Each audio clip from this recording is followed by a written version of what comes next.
Hi, I'm Ali. Hi, I'm Eva. Hi, I'm Holly. I'm Felicia. And this is our Timothy.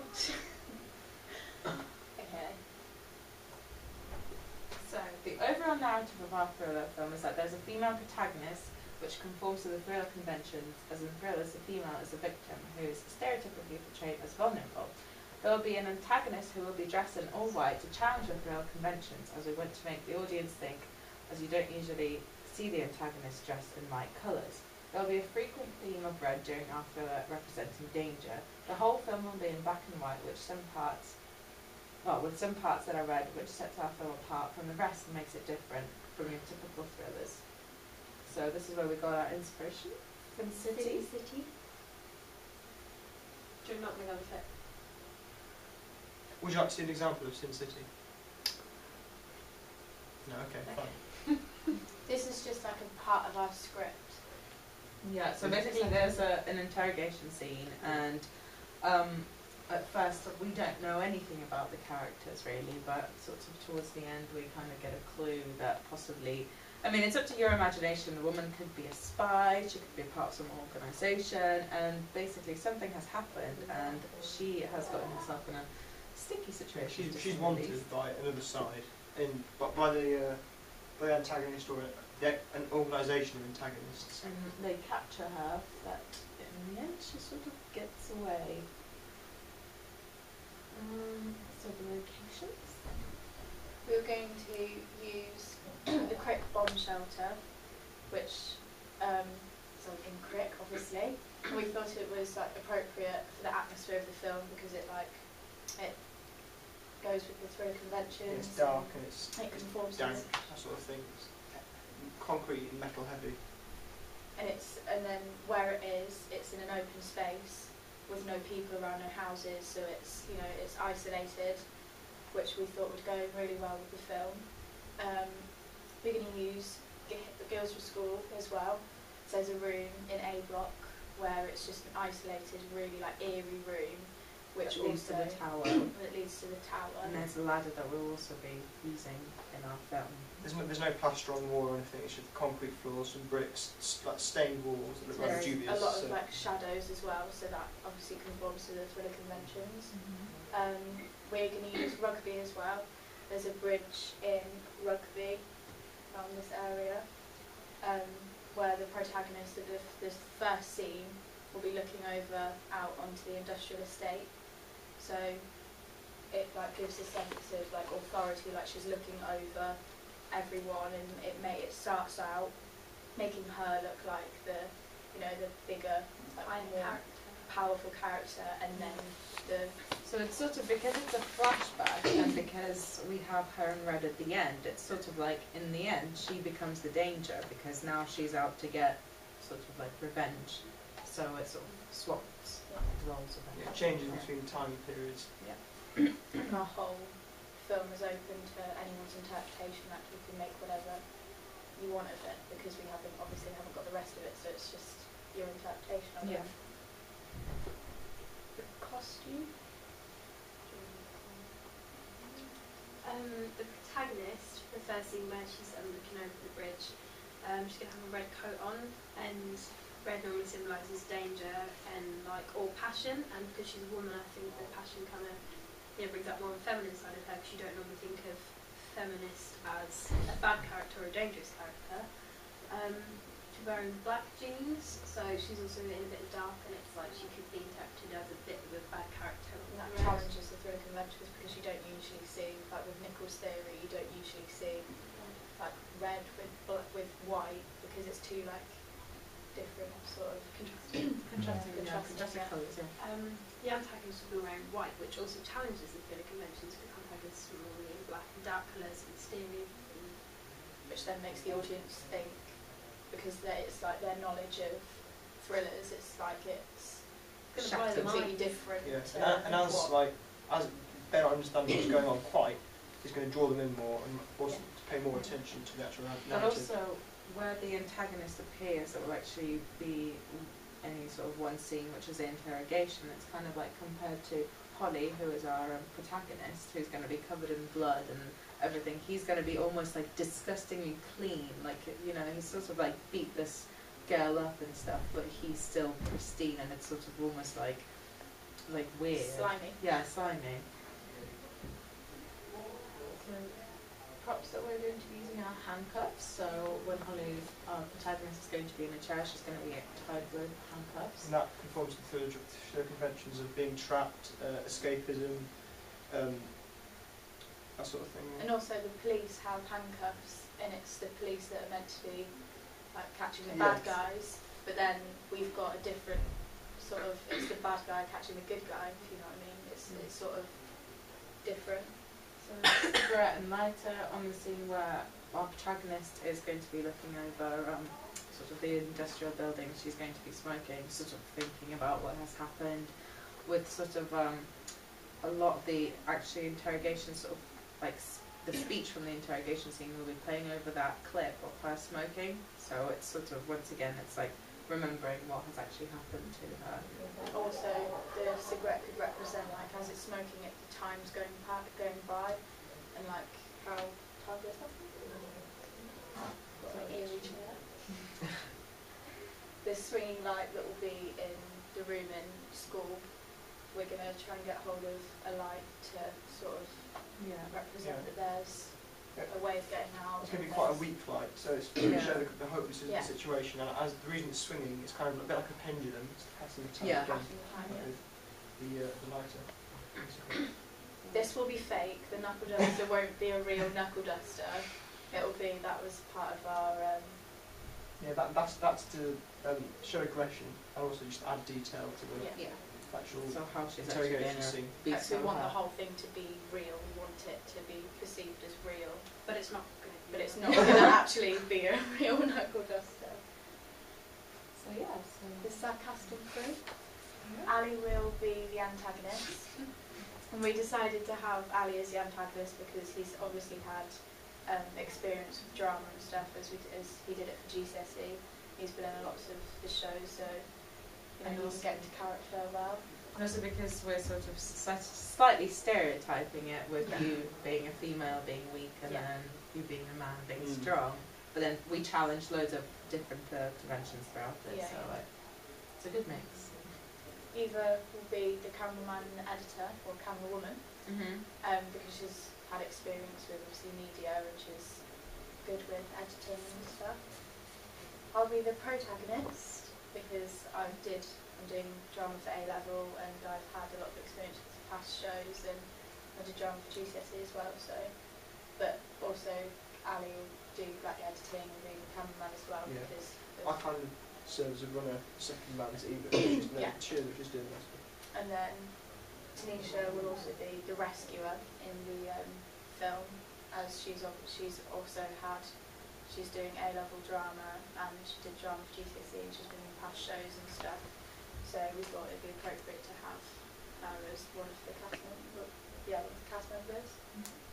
This is our shooting schedule. And then you've got things like location, preferences of weather. So when we're shooting, we need to, if it's what we prefer really. If it's slightly differs to that, as long as it's not starting different. So if we wanted it to be a summer's day and it starts snowing, unless something extreme as that happens, we're not going to vary too much from the schedule. We've got an equipment list, so things like umbrellas, microphones, tripods, that sort of thing. The obvious equipment. And like who's needed and stuff. Yeah. If all the crew's needed or only like a couple of us are needed. And then we've got the allocated days that we're going to try and fit it all in, because then if we try and do it in over a small space of time, we're going to keep that like flow of it going. So And in the days we do as many shots as we can, so we don't like think we're going to the editing, oh, we should have had this type of shot, we should have had that type of shot. We're going to do all possible shots, all situations. Yeah. All then we've got days, time so- to go back to it afterwards, and we're keeping it in a small space of time, so we have. And when Time we to do change shots, when we actually film the shots, we'll do an extra shot, a backup shot immediately after that, just to make sure if anything is wrong in that scene. So if someone's wearing a watch they're not supposed to be wearing, or something ruins the continuity, we can go back and change that afterwards. Like having an extra shot. This is our shot list. It just says like what shot we're using and how long for, so that like gives us the opportunity to like pay attention to detail, so we're not like we're not just making it up when we start shooting. So we're going straight into it, and we know what shot we're going to do, and we know how long it's going to be, so we can add up the time at the end, so we know that it's like the correct time. And that's another one as well. Another one. And then this is our production schedule. And this, we chose to do it as a sort of checklist. So these correspond to every single day rather than each day. So as the locations we're filming in are quite similar. Really, you've got the abandoned room, you've got the abandoned bomb shelter. They all have the same sort of health hazards, and so we've got basic things like remembering to charge the camera and bring the camera and that sort of thing, which would be my job because we're using my own from home. Things, and then we've got the health and safety stuff near the bottom, which is wrapping it warm to avoid catching a bit of cold. We've got be careful not to cut yourself and rush the metal, that sort of thing. And Cautionary elements. yeah, precautionary elements such as bringing bringing lights and stuff lights to the bomb shelter. and 'cause it's umbrella dark. as well. So when we're filming, we don't want rain, we don't want beads filming on the camera, on the lens of the camera.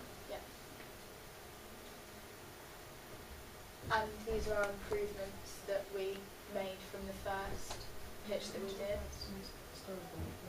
Do Okay, so we haven't got the storyboard on our slide, but I've got it here sort of in pictures, so I've sort of roughly drawn. I think that there's going to be a lot of stuff that will be changed when we actually edit it, but this is sort of our brief outline of what was going to happen. So like the first shot, like it showed on the like shooting schedule, it'll be the shot of the industrial buildings in Rugby. Establishing shot of where it is, and we're going to pan out, and then we see the girl in red, and then it's sort of a train will go by, and the noise of the train will go into the next scene, which is the interrogation scene. And this is just an isolated room with the person sitting, and they kind of realise what situation they're in, so they'll probably passed out before that, after being beaten up, and the protagonist sort of like realises that they're handcuffed. The next shot after that will be our protagonist smoking. So this is, we don't see the protagonist's face until sort of, actually quite a long, well not a long way, but for a while we don't see the protagonist's face, we only see sort of parts of it. So here you only see her sort of lips and like up to her nose of her smoking. And then the next shot after that we sort of start seeing the antagonist as he comes out of the shadows. But once again, you only see up to a certain level, you don't see his face, you see his white shirt, white trousers. That and provides an enigma which goes with the conventions. colour conventions, and then he's going to have like a red armband. So like we said, we're always going to try to include like a red item or something within our shot, but it doesn't necessarily have to, you know, for example here later on it will be blood, it won't be an item, it will be more like blood.